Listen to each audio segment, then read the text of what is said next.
Randy? Well, you guys were right. There's no question about it. Dale Jarrett does have a transmission problem. The car is definitely, they say, stuck in third gear. Now, that will kill him on pit stops, no doubt about it. But believe it or not, Kyle Petty won this race here last year in third gear. They have overdrive in these cars, which they shift as they approach going into turn one, the last several hundred yards, as Kenny and Buddy could talk about. But he is stuck in third gear, but that doesn't mean the car won't work well. But I don't know about the RPMs. What do you think, guys? Well, for most of these teams, third gear is 1-to-1, just like high gear would normally be in a 4-speed transmission, and fourth gear is an overdrive gear. That means 8,800 instead of 8,500. That's what it means. Thank you.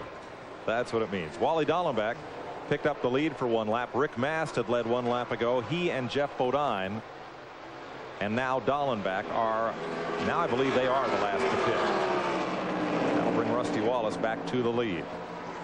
So now everyone has made green flag pit stops. 54 laps. You know, we were talking about the 18 car only having third gear.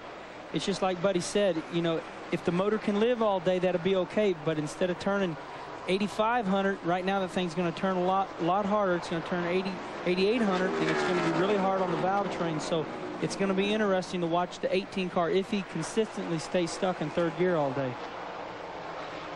Going to be tough on restarts, though. Rusty Wallace out front in the car that was originally built in 1990. A car that the Penske team won their first race with. We talked to Rusty Wallace about the secret of his success as a team and how they've put it seemingly all together. I think a lot of the Penske influence rubs off on us. Roger's really big on wanting everything organized and a nice, clean operation, and that's what we are. And if you're organized and you've got the good equipment to operate with, you can lay the numbers on the board on Sunday. We're under the caution for the second time today. A grinding crash in turn one. Sterling Marlin may have gotten into the back of Chuck Bown, and the two cars went hard into the wall at turn number one. You see Marlin walking from his car down toward where Chuck Bown sits. Here's what happened. Looked like they had a little contact there, then he got into the right rear corner, and both of them go into the wall pretty hard there. And those cars are junk. See Marlin's, the front end is all caved in, and the right rear on Chuck Bown's car is moved ahead. The rear end is moved ahead about a foot. That looked like when Chuck Bown went down in the corner. He backed out a little bit. Sterling went in just a little bit harder, and they made very little light contact getting in the corner. That got Bown a little bit sideways, and he got in the right rear corner and could not get away from the car. Then both of them just went up and slammed into the wall. You know, Buddy, this is one of the fastest corners in all speedway racing. You're running 180, 190 mile an hour at the end of that racetrack. As you've seen, Chuck's car got a little bit sideways. Let's take a look at it here. We're going to take another look at it and show you what I mean. Okay. The 4 car gets into the 12 car. He gets a little sideways. Now watch, it catches and snaps back on him. That's because you're going so fast. The car's laid over in the right rear so hard. He couldn't really get the right rear to keep on moving like you would on a dirt track, and it snatched back on him. Yeah, you think you could just put on the brakes and get away from somebody like that, but once you break all 4 tires loose, the brakes are kind of coincidental then. Last time Chuck Bown raced here was 1980. In that Winston Cup race, he was involved in a collision with Richard Petty and Darrell Waltrip.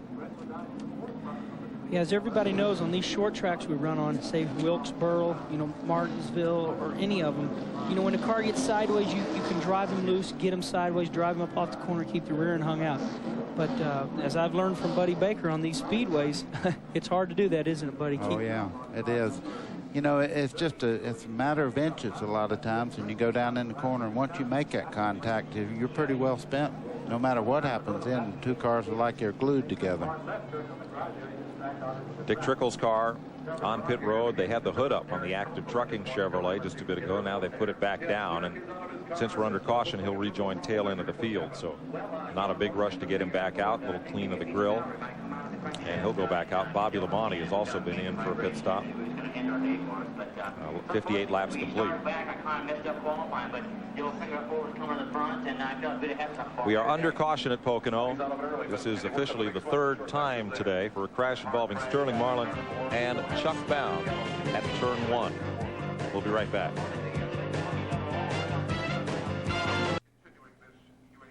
Welcome back to Pocono International Raceway. We're under caution for the third time today.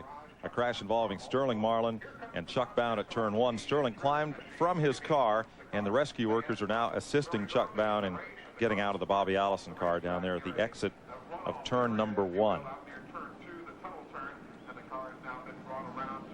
Fellow who's been with us throughout the weekend, gave a concert to some rain-drenched fans last night here at Pocono. Didn't get hooked up with the dress code for the booth today, but that's all right. Tracy Lawrence. They let me slide in without the white TNN Sportscaster shirt, but they said I could come in anyway. Glad to have you with us. And I know you've become quite a race fan. I remember you doing a concert with us in our TNN, I think it was stock cars and country concerts at some of the speedways. Weren't you at Rockingham with us? I was at Rockingham. I've done a few shows in the last couple of years. Yeah. We've really tried to get more involved in the racing world. Matter of fact, Sterling Marlin's a good friend of mine. I went over and visited with him last night before the race.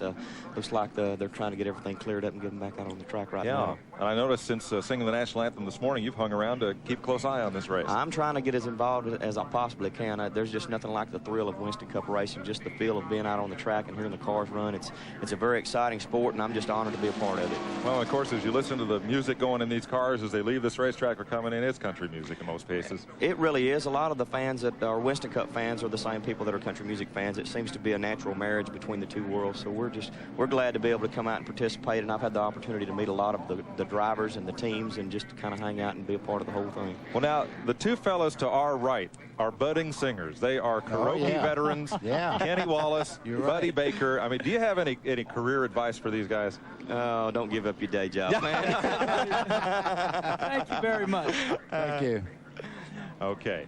Chuck Bown has climbed out of the car on his own, and that is, gosh, that's great news. Yes. They did cut a bar or two out to aid him in getting out of there, and wipes off his face and is going to get a ride to the care center. But boy, it's good news to see that he is okay. Forget this stretcher, guys. I'm walking in. All right. That's great. That's great news. All right, what a hard lick he had there. Well, glad to have you with us. Hope you can hang around, see some more racing here at Pocono, and looking forward to further it. down the road. You know, I mean, Kenny can't be with us every day. Who knows? We may have a seat. We might have to just put him on the road, take him out, and let him get warmed up, and put a guitar in his hand and make him sing for a little. Wait a minute now. Listen here. I just want to say one thing. Anybody get out in weather like you did last night, you're a trooper. You can come up here anytime you want to. You're welcome. Thank you very much. Right. I sure appreciate it, guys. Tracy, thanks for being with us. We're going to conclude this caution period shortly as you watch turn 1. The cleanup continues from our Ray Bestis aerial platform. We'll be right back to Pocono live on TNN. Welcome back to Pocono International Raceway, cleaning up the third caution of the day. Chuck Bown and Sterling Marlin are okay after hard hits into the wall in turn 1. There is the Bobby Allison car. Oh boy. We're going road racing for real. Left and right turns on Saturday, June 25th, when TNN televises the Faze Drugstores 150. Busch Grand National Race from Watkins Glen, New York. It'll be on at 2 p.m. Eastern Time. Live Busch Grand National action right here on TNN.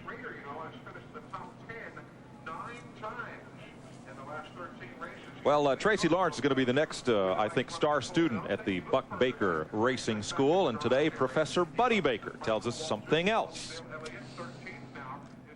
This week, we're going to talk about being smooth on the racetrack and why it's so important. Every time you move the steering wheel, it heats the tires up. So it's very important to be as smooth as you possibly can be. We're riding along with one of the best. This is Jeff Gordon. You notice he's about a 10-2 down the straightaway. His hand's on top up there in case the car would break loose. He's got his hand up there for most control. This is Mark Martin. He uses a totally different grip on the steering wheel, but it's like a golf swing. Everybody's got a unique way of holding the steering wheel, and it works for Mark Martin. You notice his hands are way over together there. That gives him a lot of control. You see his left foot down. He's using the brake getting in the corner there. Back straight, he uses a 10-2 on the straightaways, but now he puts his hands over and goes into the corner. He gets more control that way, and it works for him.